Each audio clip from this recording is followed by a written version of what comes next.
Pra gente conversar sobre assuntos mais sérios, eu trouxe aqui quem é, assim, sabe do assunto, que é a nossa psicóloga Sara Calisto, que já é conhecida do Divas há alguns tempos atrás, já fez algumas matérias, sempre abre as portas pra gente. E hoje a gente vai falar sobre o Setembro Amarelo.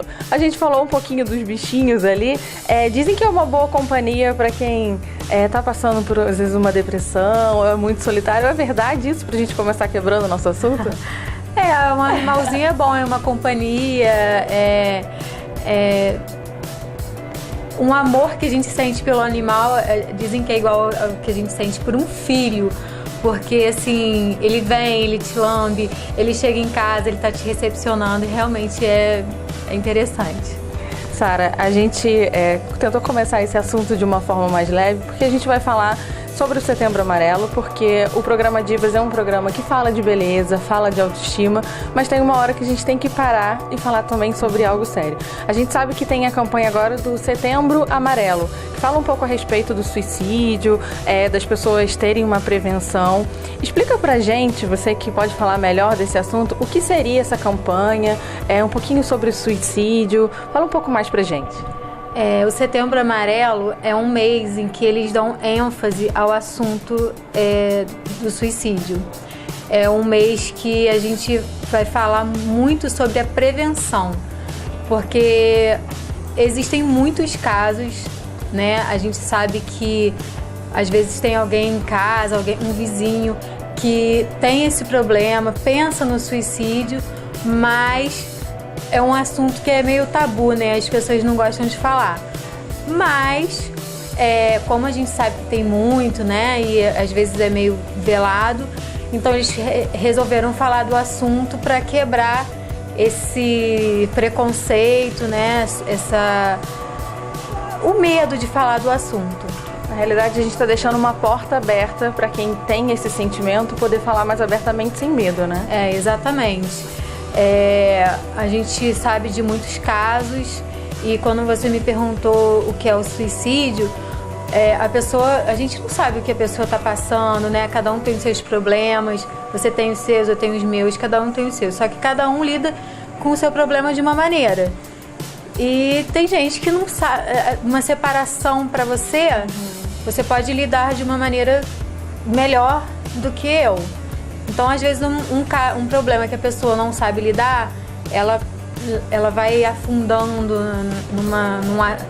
né? Não tem alguém para conversar, não procura um profissional, então acaba afundando num pensamento suicida. E quando a pessoa chega ao ponto de querer se suicidar, o objetivo dela não é a morte, ela quer acabar com a dor. Então, assim, quando você procura um profissional, você tem alguém que você pode colocar para fora tudo que você está sentindo, a pessoa vai te ouvir, o profissional vai trabalhar isso em você. É interessante que quando você cita que a pessoa não quer acabar com a vida, porque pelo menos a impressão que eu tenho quando a gente ouve uma história, né? Há pouco tempo a gente teve alguns casos de pessoas jovens que tiraram a vida, a gente fica logo chocada, porque normalmente a primeira coisa que a gente pensa assim, mas era tão novo, mas parecia tão feliz, e entra nessa questão que você falou que é muito pessoal. Mas a gente que está de fora consegue observar alguns sinais que essas pessoas dão? Como que a gente consegue ajudar? Então, às vezes a pessoa chega até o ponto de se suicidar porque a gente não tem esse olhar. Isso aí é bobeira, isso aí é frescura, mas não é. Mas quando você fica sabendo de algum caso, ou de um vizinho, ou até alguém da família, o bom é você acolher, escutar essa pessoa, não julgar, né? Às vezes só o fato de você, tudo bem, você não é um profissional, mas você pode ouvir essa pessoa no primeiro momento e orientar ela a procurar um profissional, procurar um psicólogo, a comunicar a família, né? É bem interessante isso. A gente entra então na questão do respeito, né? De a gente respeitar o sentimento do outro. E a gente vive numa era agora da internet que as pessoas falam tudo o que quer e às vezes se transparece ali na internet que tá tudo bem e por trás não é tão daquela forma, né? E quando a gente fala de respeito, existe também o que não fazer com essas pessoas. O julgamento seria uma coisa, né?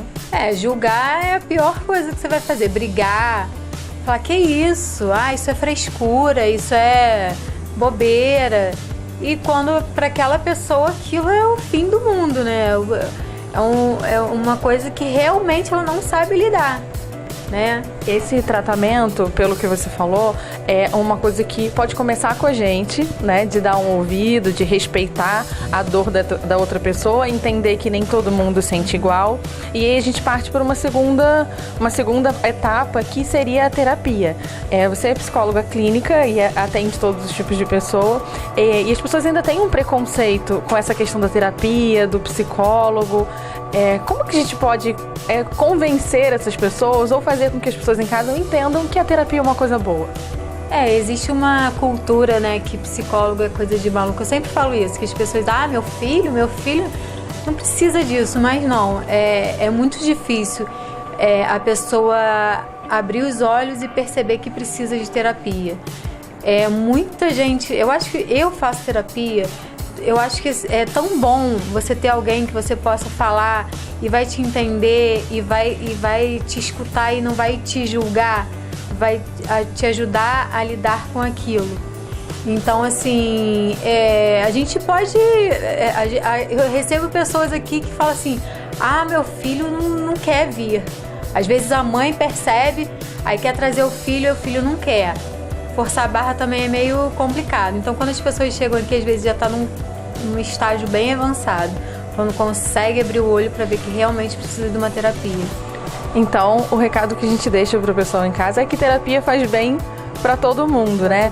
É uma forma da gente se autoconhecer e o trabalho do psicólogo é meio que induzir a gente naquela estrada, né? Orientar a gente, né?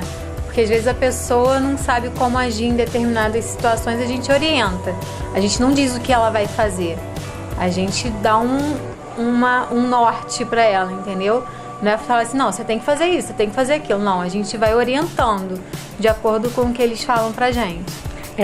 Quem tem interesse de conhecer um pouco mais como que funciona a terapia, quantas vezes que existe uma primeira consulta, eles podem te procurar, vir aqui no consultório? Sim, as pessoas vêm para uma primeira consulta, que é aquela que a pessoa fala tudo que ela precisa falar e aí numa segunda já começa a terapia na real, né? Porque assim, geralmente a pessoa chega aqui e às vezes a pessoa não sabe nem o que é ir a um psicólogo. Aí eu nunca vi num psicólogo. Aí eu falo, não, mas conforme você for vindo, que a gente for conversando, você vai entender como que funciona. Fala pra gente qual que é o seu endereço. Às vezes alguém em casa se identificou, quer vir conhecer um pouco mais do seu trabalho. A Sara realmente esse é o amor de pessoa que todo mundo tá vendo. Às vezes a gente pensa em psicólogo, pensa naquela pessoa séria, né, que vai te botar deitado ali só anotando. Mas não, vamos quebrar esse paradigma e convidar vocês para poder vir aqui conhecer um pouquinho mais do seu trabalho. Então fala pra gente o endereço. O meu consultório é na Avenida Alberto Browne, número 4, sala 310. Quem quiser falar comigo também pode me ligar, né? Meu telefone é 998525267 e nas redes sociais eu tenho página, né? Psicóloga Sara Calisto. É só procurar que me acha. Então, gente, não tem desculpa para deixar aí. A gente falou de suicídio, que é uma coisa séria, mas tudo que é maior começa pequenininho, né? Então, assim, às vezes você tá sentindo uma angústia ou tá precisando conversar com alguém, fica aí o convite para vocês conhecerem a Sara. Eu agradeço você por ter recebido a gente tão bem aqui e ter explanado sobre um assunto tão sério de uma forma tão clara. E o recado que a gente deixa pro pessoal em casa é realmente o respeito pelo outro, de tentar entender, se colocar na situação e também o amor próprio, né? A gente vive num dia tão corrido que às vezes a gente não para pensar o que a gente está passando. E às vezes fazer uma terapia, conhecer um profissional também é um pouquinho de amor próprio.